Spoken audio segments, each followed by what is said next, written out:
Subscribe my channel and press bell icon to get all notification. Hello students. Now let's talk about the next phylum which is the mollusca. अभी तक हमने बाकी जितने phylums थे like Porifera, Nigeria, Ctenophora, Platyhelminthes, Ascahelminthes, Annelida, Arthropoda ये सब cover कर लिए हैं और उनके जनरल कैरेक्टरिस्टिक फीचर और इम्पोर्टेंट फीचर्स सब हम डिस्कस कर चुके हैं. Now in this video we'll discuss the phylum Mollusca. So let's start to discuss the important characteristic feature of phylum Mollusca. Mollusca is known as second largest phylum. Like arthropod में हमने बात की थी that it is the first or the largest phylum of the animal kingdom, but the Mollusca is the second largest. This is the second largest phylum of animal kingdom. अगर habitat की बात करें इन ऑर्गेनिज्म की, इन animals की, these animals they can found at every place. They can be found in the aquatic environment, marine हो या फ्रेश वाटर हो. They can be found in the terrestrial environment, but they are not present at the aerial means environment. Air में यानी कि हवा में present नहीं होते. तो हर जगह के हैबिटेट में अवेलेबल है बट एरियल हैबिटेट में अवेलेबल नहीं है. These animals have, अगर जनरल कैरेक्टरिस्टिक्स की अगर हम बात करें, they show bilateral symmetry. They are bilaterally symmetrical. तो bilateral symmetry हमें यहाँ पे देखने को मिलेगी इस फाइलम के अंदर, बट इसमें भी यहाँ एक एक्सेप्शन है. एक एक्सेप्शन क्या ले सकते हैं, like in the case of snail का अगर हम देखें ना example, it shows asymmetry. Snail के अंदर असिमेट्री प्रेजेंट होती है, do not show any type of symmetry. अब इसका रीजन क्या होता है कि स्नेल जैसे ही ग्रोथ करता है, स्नेल के जो इंटरनल ऑर्गन होते हैं वो एक ट्विस्टिंग शो करते हैं. ऑर्गन जो है वो ट्विस्ट हो जाते हैं यानी कि फोल्ड हो जाते हैं. फोल्ड होके भी इस तरीके से होंगे, लाइक यहाँ पे माउथ पार्ट है, पूरे एलिमेंट्री कैनाल ट्विस्ट होके ऐसे हो जाएगी कि माउथ पार्ट और anus, both of these two part they come closer. तो इस तरीके से ट्विस्टिंग हो रही है या फोल्डिंग हो रही है इंटरनल ऑर्गन्स की, and due to this twisting it show asymmetry. So this is the exception. अगर आप याद रख सके तो इसे ध्यान रखिएगा, otherwise is not required. Generally they are bilaterally symmetrical and they are triploblastic है. they have 3 germ layer. अब ये तो हम जैसे आगे बढ़ रहे हैं तो all phylums are show the triploblastic nature. सबके अंदर हमें triploblastic ही मिलेगा. so these are also triploblastic, ectoderm, endoderm, mesoderm. all 3 germ layer are present. coelom की अगर हम बात करें, they have coelom, but this coelom is the reduced coelom. Coelom is reduced because this coelom is found only some restricted area. This coelom is restricted to the heart, reproductive part or reproductive organ, or kidney. Reproductive organs or kidney सिर्फ इन्हीं reason तक restricted होती है. So that's why we can say that the coelom is present, but the coelom is the reduced coelom.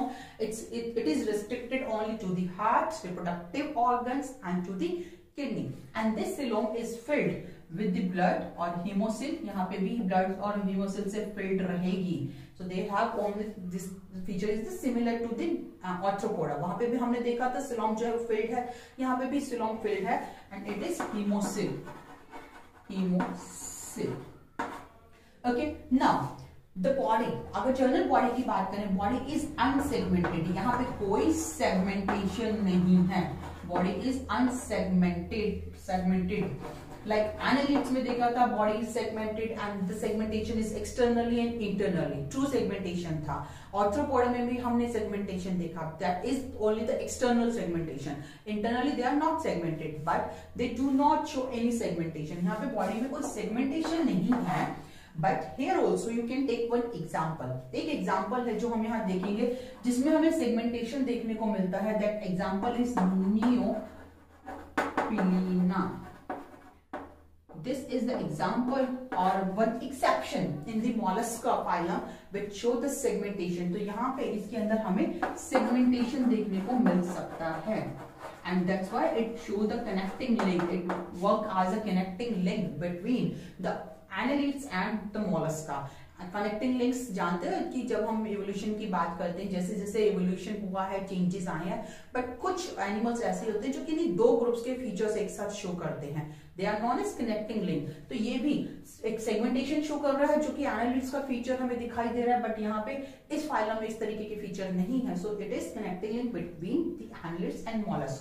सो ये बात हुई segmentation की। Now अगर अब हम बात करें इनकी बॉडी की, बॉडी जो है their body is divided into the different parts, body is divided into the different parts and they have the 3 important parts. जो पार्ट्स हैं वो 3 हैं। कौन कौन से 3 पार्ट्स हैं? That is very important thing. The body divided into the different region. The first is known as head, second one is the visceral hump और visceral mass भी बोल सकते हैं, विसरल हम्प और visceral mass. Okay, use the both words, and the third one is the foot. The third part is the foot part. Now this head part bears the sense organs. Sense organs जो होते हैं वो इस head part पे present होंगे mollusca में. It bears sense organ. Now foot, that foot नाम से ही पता चल रहा है that it helps in the locomotion और movement में help करेगा. Locomotory organ है, locomotion. It will help in the locomotion and it is highly muscular and glandular structure. This foot is highly muscular, muscle से बना हुआ है इसलिए muscular and glandular. Many glands are also there, so it is highly muscular and glandular structure. This foot. Okay, now let's come on to the visceral mass or visceral hump. यहाँ पे है बहुत important चीज. This visceral mass is covered by a structure. यार पहले बात करते हैं इसके अंदर है क्या एक्चुअल में. This visceral mass is the place where the organ systems are present. सारे organ system जो होंगे वो इस visceral mass में present रहते हैं. Organ system present है इस visceral mass और visceral hump part में. This visceral part is covered by a skin layer which is thin and spongy skin layers. This thin spongy layer of the skin forms a structure which is known as mantle. So the mantle is present here. That is very important. इसके हम यहाँ लिखते हैं. They have mantle.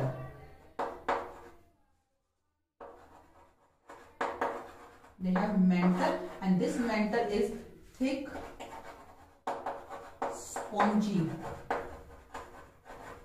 skin layer which is making a cover like structure or is covering the visceral hump or visceral mass.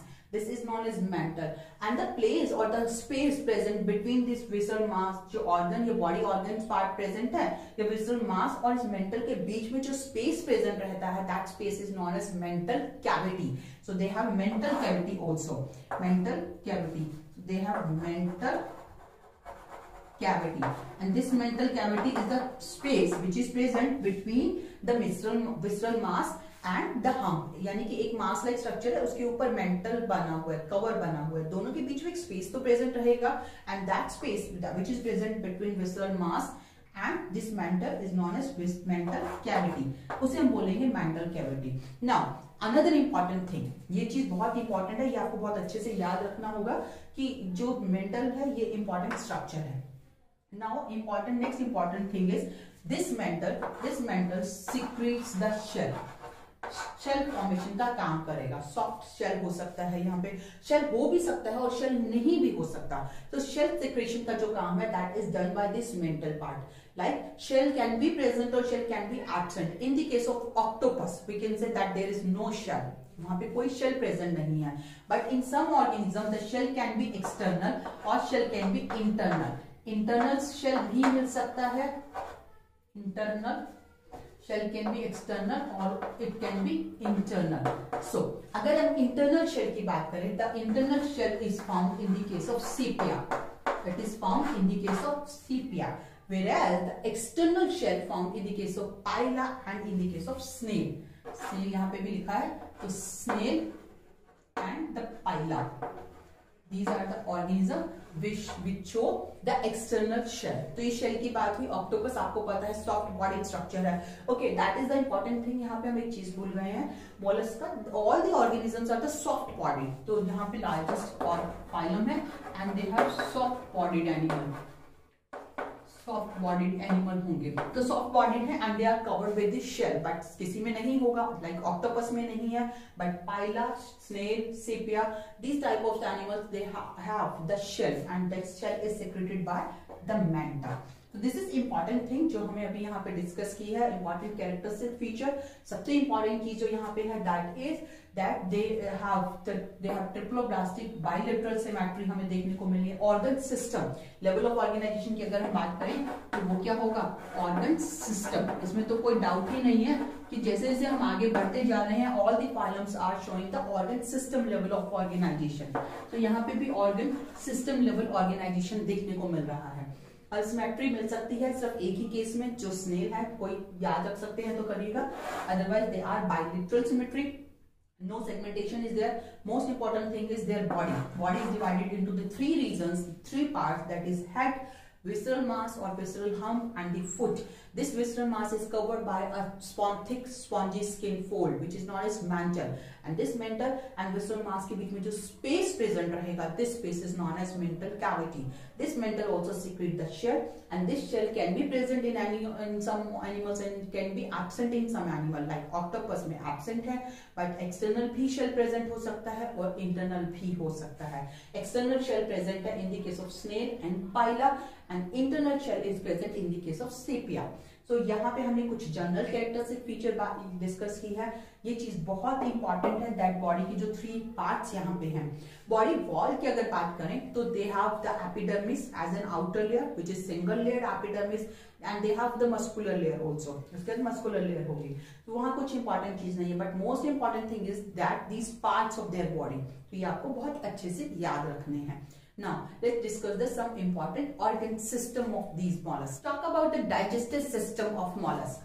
Digestive system की अगर हम discuss करें that they have the complete digestive system. Complete होगा because it has mouth and anus part. दोनों ही part present रहेंगे। अब सबसे important चीज जो यहाँ पे याद रखने की है, the buccal cavity of these mollusks, they contain some or they have some rasping organ. यहाँ पे इनकी जो buccal cavity होती है, डाइजेस्टिव सिस्टम की ओपनिंग जहां पे होगी बकल कैविटी प्रेजेंट होगी, और बकल कैविटी पे एक रेस्पिंग ऑर्गन प्रेजेंट रहता है, and this rasping organ is known as radula. This is the teeth like structure, ये टिथ लाइक स्ट्रक्चर है और फाइलिंग का काम करता है, पकड़ने का और उसको फाइल करने का, यानी कि जो टिथ जैसा फंक्शन है ना वो ये स्ट्रक्चर फॉर्म करेगा। इसकी स्ट्रक्चर अगर हम देखें ना तो लाइक इस तरीके की स्ट्रक्चर हो सकती है, this kind of structure. They have this kind of structure which is formed on their buccal cavity, on the opening in their buccal cavity. That structure is known as radula. तो ये बहुत important point है, बहुत बार exam में question आते हैं, and in which phylum the radula is formed. So you can give the answer that it's a mollusk where the radula a rasping organ. Rasping का मतलब है filing. जैसे हम किसी चीज को कट करने के बाद उसको स्मूथ करने के लिए रगड़ते हैं ना, रब करते हैं, उसे बोलेंगे फाइलिंग। तो उस तरीके से फाइलिंग का काम जो कर रहा है वो कर रहा है रेड्यूला, जो कि इनकी बकल कैविटी में प्रेजेंट है। Okay, and important thing that they have some glands also. यहाँ पे ग्लैंड्स भी मिलती हैं, और ग्लैंड जो है वो एक बिग ग्लैंड भी प्रेजेंट है इनके डाइजेस्टिव सिस्टम में।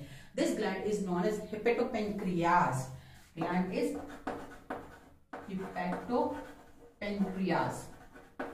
हिपेटोपेनक्रियाज नाम से ही पता चल रहा है, hepato means liver, pancreas pancreas के लिए है। So this is the structure which this is a gland which work as a liver as well as a pancreas, दोनों का फंक्शन परफॉर्म करेगी ये ग्लैंड, जो कि इनकी डाइजेस्टिव सिस्टम में प्रेजेंट रहती है। बहुत बड़े साइज की होती है ये ग्लैंड, अगर डायग्राम अगर आप देखें तो। Okay, this is about their digestive system. Now let's come on to their next system which is the gaseous exchange की बात कर लेते हैं। गैसेस एक्सचेंज कैसे करते हैं, और respiratory system. Okay, gases exchange के लिए again they can do gases exchange through the gills, and these gills are found into the mental cavity. These gills are found into their mental cavity में present होते हैं, जिसकी help से ये excretion और gases exchange कर पाएंगे। So they can do gases exchange through the gills which are found into the mental cavity, and gases exchange can be done by the body surface. Body surface से भी होगा। Okay, and they can do gases exchange through their mental also, and in some mollusks they have some pulmonary sac like structures are found, यानी कि lungs जैसी एक structure हमें यहाँ पे अब दिखाई देने लगी है। दे हैव लंग्स और pulmonary सैक्स, pulmonary sacs, and these pulmonary sacs are found in the case of phylum. phylum में इस तरीके की pulmonary sac like structure मिलती हैं जिसके थ्रू गैसेस एक्सचेंज किए जा सकते हैं। ये जो गिल्स हैं that is found into the mental cavity, they also helps in the gases exchange।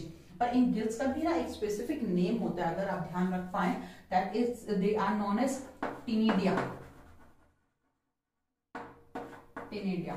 This is the name of these gills-like structure which is found in mental cavity. They can do gases exchange through body surface. They can do a gases exchange through lungs or pulmonary sac, which are found into the pila. Or generally, mental also help into the gases exchange in some animals.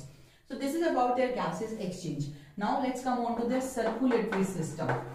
Circulatory system की अगर हम बात करें, this system is a open type circulatory system. They have open type circulatory system. यहाँ पे भी open type circulatory system मिलेगा, but again यहाँ पे exceptions हैं.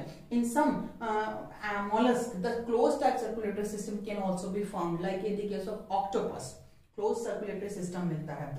Okay, generally they have open type circulatory system in which we can say that they have a pigment present होता है, and the pigment is a blue color pigment, blue color copper containing pigment present होगा इनके blood के अंदर. They have blue color copper containing pigment, and the name of this pigment is hemocyanin. So they have blue color copper containing pigment which is known as hemocyanin. In the arthropod we have seen that वहाँ पे कोई pigment present नहीं था, blood जो था वो white था, without color था, but white corpuscles present थी. और एक चीज वहाँ पे जो चीज हमारी रह गई थी, you have to keep remember, in the arthropods जो heart होता है वो chambers heart होता है, बहुत सारे चैम्बर में डिवाइडेड होता है. लाइक कॉकरोच के केस में heart is 13 chamber structure, 13 chamber का बना होता है. So they have also well developed system जहाँ पे ओपन टाइप सर्कुलेटरी सिस्टम है, कहीं कहीं क्लोज भी मिलेगा. लाइक हमने ऑक्टोपस का एग्जांपल लिया है. पिगमेंट प्रेजेंट है, पिगमेंट की हेल्प से गैसेस एक्सचेंज बहुत आसानी से हो सकता है, गैस ट्रांसपोर्टेशन बहुत आसानी से हो सकता है. And this pigment is blue coloured copper containing, that is also very important characteristic feature. इस पे भी क्वेश्चन बहुत बार पूछा जाता है नीट एग्जाम में और बाकी एग्जाम्स में भी कि which phylum has the blue coloured blood. And octopus में भी हमने देखा ना ब्लू कलर्ड, या बहुत सारे मॉलस्क जो हैं उनके अंदर ब्लू कलर्ड का ही हमें देखने को मिलेगा. And this is due to the haemocyanin की वजह से है. तो ये बात हुई सर्कुलेटरी सिस्टम की. Now let's come on to the excretory system. Excretory system की अगर हम बात करें, they do excretion by 1 or 2 pair kidney like structure. Kidney जैसी सेक लाइक स्ट्रक्चर होती है जो किडनी जैसी दिखाई देती है. It could be 1 or 2 pair structure presented kidney जैसी. And these sac like structure which work as a kidney, they open into the mental cavity. तो excretion जो हो रहा है ना वो mental cavity के अंदर जाके हो रहा है, वहीं से फिर बाहर रिलीज हो जाएगा. Here they have sac like structure which work as a kidney, and they opens into mental cavity. So in this way they can do excrete their waste material. ये अपना waste material को excrete कर सकते हैं. अब material excrete क्या करेंगे? They can do the excretion in the form of ammonia. So they could be ammonotalic or they could be ureotalic. तो दोनों तरीके का excretion हमें देखने को मिल रहा है. ये ammonotalic भी हो सकते हैं और ureotalic भी हो सकते हैं. Ammonotalic and ureotalic. Okay, this is excretion. So in nervous system they contain the 3-paired ganglion. 3-paired ganglions यहाँ पे present होंगे, 3 pairs में present हैं. And these 3-paired ganglions can be found in different places. जगह भी अलग अलग होंगी. Ganglion जैसे कि पहले भी बताया, ganglion क्या होता है? These are the masses of the cell body of neuron. So these 3-paired ganglions are found like cerebral हो सकता है. That is just information के लिए बता रही हूँ, cerebral, and it could be pedal or it could be visceral. They have 3 paired ganglions, cerebral, pedal and visceral. Cerebral यानी कि जो above head होगा, pedal जो कि foot में होगा, and the visceral which is present in the visceral cavity. Visceral हम जहाँ region है वहाँ present ganglions होगा, that is the visceral ganglion. So they have 3 paired ganglions that are present and they have specific sense organs also. इनमें sense organs भी present रहेंगे. So sense organ की अगर हम बात करें, sense organs, for this sense organ they have eyes which work as a sense organ, and they have some specific structure also which is known as osphiria. तो ये चीज बहुत important है, osphiria. These are the sense organs. Osphiria क्या काम करते हैं? These are the sense organ which helps in the identifying the taste of the water. They can identify the physical and chemical nature of the water. तो ये taste identify करने का काम करते हैं water का. This is also taste of water. These are also the sense organ, and they have some structure like balancing structure, stetocyst. Stetocyst इनमें भी present होती है, and in the case of arthropods also they have the balancing structure which is known as stetocyst. वो वहाँ पे बहुत important characteristic feature है arthropods का भी. So यहाँ पे जो important हमें sense organ देखने को मिल रहा है, that is osphiria, where they help in the identifying the taste of water. क्योंकि पानी में रह रहे हैं, जो aquatic mollusk होते हैं, mostly aquatic हैं, तो वहाँ पे identify करना होता है कि water का taste कैसा है, कैसी nature है. तो this is the very important sense organ also. So nervous system हमने कर लिया, sense organs हमने कर लिए. Now come on to the next structure which is known as next system जो हम देखेंगे, that is the reproductive system. Reproductive system की बात करेंगे. This is the system in which they have also the separate sexes. Like the previous phylum arthropods हमने देखा था sexes separate होते हैं. तो यहाँ पे भी जो sex हैं वो separate होंगे. They have separate sex, means male and females are separate, and the gonads have the ducts. Gonads में ducts होंगी. Gonads have the ducts, and the fertilization could be the external and internal fertilization. Fertilization भी दोनों तरीके का मिलेगा, external भी मिलेगा और internal भी मिलेगा. One important thing is that these phylums like arthropods, mollusks, they do not show asexual reproduction.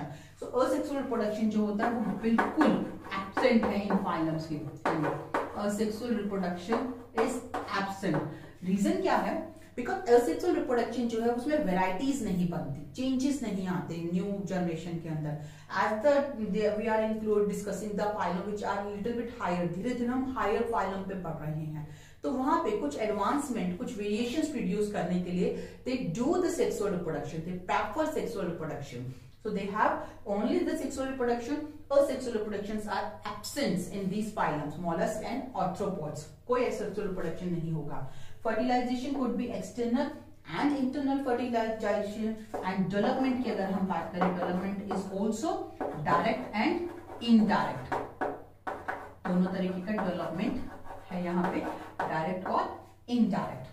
So this is about the general characteristics feature of phylum mollusk, and you know they have very important examples also. बहुत सारे important examples हैं, Phyla, Sepia, Octopus, जो आपकी book में भी list दी गई है. So you should keep remember all the important animals of these phylums also, and the most important characteristic features is the presence of radula that you should keep remember, and the body's dividation. That body is divided into the 3 parts: head, visceral mass or hump, and the foot. That is also a very important character, and this visceral mass is covered by the mentor. So ये जो चीजें हैं जो हमने यहाँ पे discuss की है, हर एक फाइलम के अंदर उसकी कोई ना कोई एक स्पेशल कैरेक्टरिस्टिक फीचर जरूर होते हैं, और वही फीचर उस फाइलम को कुछ इंपॉर्टेंस देंगे, और यही इंपॉर्टेंट पॉइंट्स जो है ना एग्जाम्स में पूछे जाते हैं. तो you have to keep remember all these points, you have to do practice for these important things. Okay, so here we completed the phylum Mollusca also. In the next video, we'll discuss the phylum Echinodermates. So keep watching, keep studying, and keep learning. Thank you.